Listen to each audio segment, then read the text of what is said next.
স্বাস্থ্য ব্যবস্থা, শিক্ষা ব্যবস্থাকে শেষ করে দিয়ে বেসরকারিকরণ করতে চলেছে রাজ্য সরকার, কেন্দ্র সরকারের সুরে শুল মিলিয়ে।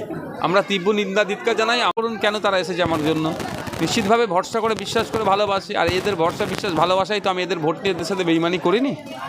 ভাঙড় পলিহাটের বাজারে একটা তৃণমূলের সভা হওয়ার পরে দেখছি ভাঙড়ে একাধিক জায়গায় আইএসএফের পার্টি অফিস উদ্বোধন। এটা কি বড় চমক? তৃণমূলটা বারংবার বলে আইএসএফের অস্তিত্ব নেই, বিধানসভা ভোটের সামনে তাদেরকে দেখা যাবে না ময়দানে। সেভাবে দেখুন, অনেকে অনেক কথা বলবে। গণতান্ত্রিক প্রক্রিয়াতে করলে তারা কোন জায়গায় দাঁড়াবে সেটা ভালো করেই জানেন। পুলিশ মাইনাস তারা কোথায়, তারা ভালো করে জানে। পুলিশ দিয়ে দেশ, এই রাজ্যের পুলিশ দিয়ে তৃণমূল কংগ্রেস চলছে। তাছাড়া কিছুই তৃণমূল কংগ্রেসের অস্তিত্ব নাই। এটা তার নতুন করে তার প্রমাণ করে দিচ্ছে। ভোট মিটে গেছে, এখনো মিথ্যা কেসে আইএসএফ কর্মীদেরকে রাতের অন্ধকারে পুলিশ নাকি তাদেরকে ঝামেলা করছে, আমি অভিযোগ করছি। দেখো, কয়েকটা অভিযোগ এসেছে, আমরা স্পেসিফিক সেগুলো নিয়ে কোর্টে যাচ্ছি, যে এদের নামে কী কী মামলা আছে, এদেরকে ডিস্টার্ব করছে, সে কোর্টের মাধ্যমে তাই জানতে চাইবো। মানে আপনি যে গ্রামে আছেন, এই গ্রামে অনন্তপুরের রাস্তা কিছু দূর আগে ওখানে 1 হাঁটু করে রাস্তা জল, কি বলবেন? হ্যাঁ, আমি আসার পথে দেখছিলাম। আমি আমাদের এখানকার যারা নেতৃত্ব আছে তাদেরকে জিজ্ঞাসা করে যে কারণটা কি, এক্স্যাক্ট কারণটা কি আছে, যে ড্রেনেজের সমস্যা আছে কি না কি, সেটা জেনে নিয়ে কনসার্ন ডিপার্টমেন্ট বা কোথায় জানানো দলে সমাধান হবে সেটা আমি দেখব। এখন বিজয়গঞ্জ বাজারে দুটি ব্রিজ ছিল, একটি কাঠ ব্রিজ, একটি বাঁশের ব্রিজ। বাঁশের ব্রিজটি একবারে পুরো নাকচ হয়ে গিয়েছে, মানুষ সেখানে যাতায়াত করতে পারছে না।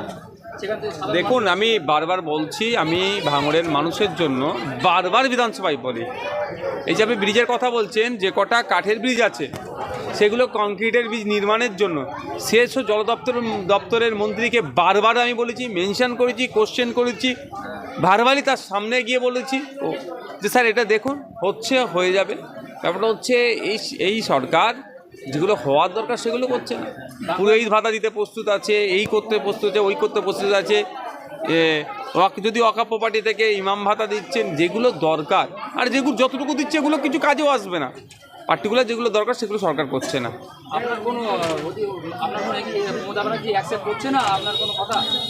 আমার কথা অ্যাকসেপ্ট না, বিরোধীদেরকে অচ্ছুত মনে করছে। কিন্তু সংসদীয় গণতন্ত্রে বিরোধী যত স্ট্রং থাকবে, গণতন্ত্র ততটাই সুরক্ষিত থাকবে, সেটা এখন বুঝতে পারছে না। যেদিন আসবে আগামী দিনে তিনারা যোগ্য জবাব দেওয়া হবে।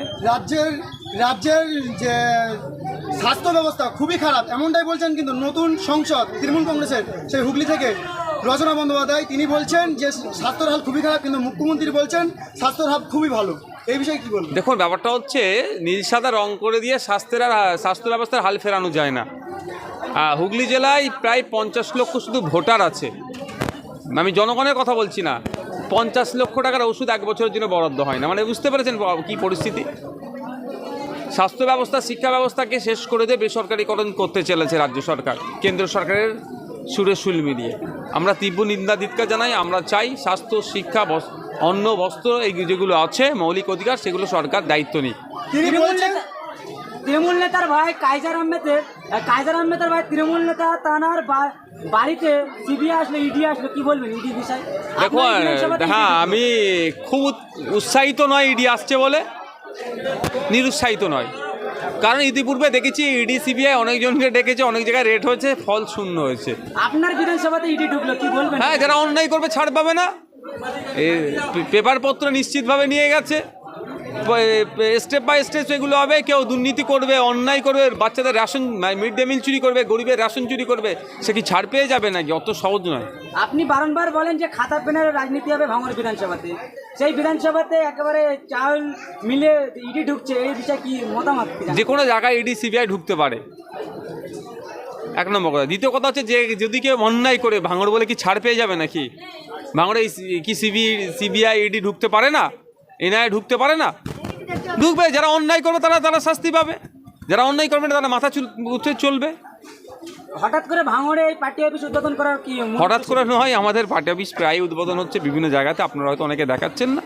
এটা আমাদের যেখানে আমাদের সব জায়গায় দেখুন, আমাদের দলকে আর কোটি টাকায় কেউ ইনভেস্ট করছে না। ইলেকট্রাল বন্ড আমাদের নয় যে টাকা আসছে হয়ে যাবে। আমাদের গাঁটের টাকা দিয়ে ছেলেপুলেদের যখন সামর্থ্য হচ্ছে সেখানে অফিস করছে। 2024 লোকসভা ভোটে যে বসিরহাট লোকসভা কেন্দ্রে সেখান থেকে বিজেপি প্রার্থী তিনি কিন্তু কেস করেছেন তৃণমূল কংগ্রেসের যে এমপি হয়েছেন তার নামে, কিন্তু আগামীকাল কিন্তু নোটিশ গিয়েছেন সেই এমপির বাড়িতে। তাহলে কি এমপির কি পদত্যাগ হতে পারে? আমি একটা কথা বলছি, আমি অত দূরে যেতে হবে না, একটু পিছিয়ে আসুন। পশ্চিমবাংলার বিধানসভাতে মমতা ব্যানার্জি বিধানসভা নির্বাচনে মমতা ব্যানার্জি কী বলেছেন, শুভেন্দু অধিকারী নাকি চিট করে জিতেছে, এই মর্মে নাকি একটা মামলা হয়েছিল। মানিকতলা উপনির্বাচন অনেক দিন আটকে ছিল, ওখানে যিনি বিজেপির প্রার্থী ছিলেন তিনিও নাকি বলেছিলেন এখানে কি গড়বড় হয়েছিল, কি দিনের শেষে দেখুন সব আর দেখতে পাচ্ছি না। তো এটাও কয়েকদিন হয়েই হবে, তারপরে আর হয়তো কিছু হবে না।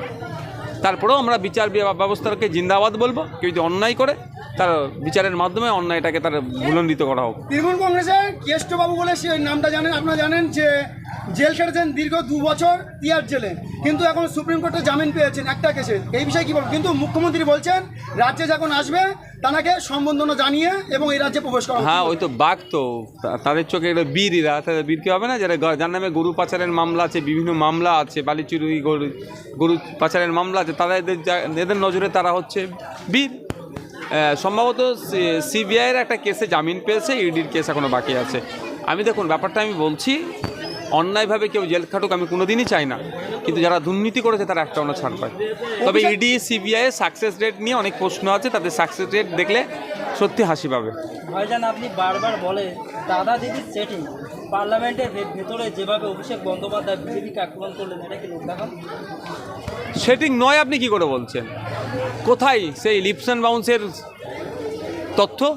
কোথায় কালীঘাটের কাকুর ভয়েস স্যাম্পেল কোথায় গেল? সব দাফন হয়ে যাচ্ছে।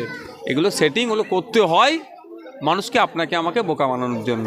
পয়লা বাজারে আবারও অভিষেক ব্যানার্জিকে তাঁকে কিন্তু সুপ্রিম কোর্টে মামলা হচ্ছে এবং আগামীকাল রায় ছিল, কিন্তু সেই রায় কিন্তু দিলেন না, আজই আবার রায় আছেন, কি বলবেন এই নিয়ে? হিয়ারিং চলছে সুপ্রিম কোর্টে, অভিষেক বাবুর পক্ষে কপিল সিবাল দাঁড়িয়েছেন, কেস কিছু সওয়াল করেছেন ইডির আইনজীবীকে, ইডির আইনজীবী জবাব দেবে। যোগ্য জবাব না দিতে পারলে তাহলে ওই ক্ষেত্রে ওই মামলাতে অভিষেকবাবু অনেকটা নিশ্চিন্তে থাকতে পারবে, আর যোগ্য জবাব দিয়ে দিলে অভিষেকবাবুর টেনশন বাড়বে। ভাঙড়ের শারীরিক পরিস্থিতি এখন কোন দিকে দেখছেন বা কোন? দেখুন, আমি একটাই চাইবো, ভাঙড়ের যারা জনপ্রতিনিধি আছে ভাঙড়কে এগিয়ে নিয়ে যেতে হবে। ভাঙড়ের দুর্দশার কথা যেমন রাজ্যের আইনসভার মধ্যে হচ্ছে, দেশের আইনসভায় তুলে ধরতে হবে। ভাঙড়ের যে রেল যোগাযোগ ব্যবস্থা, এমপি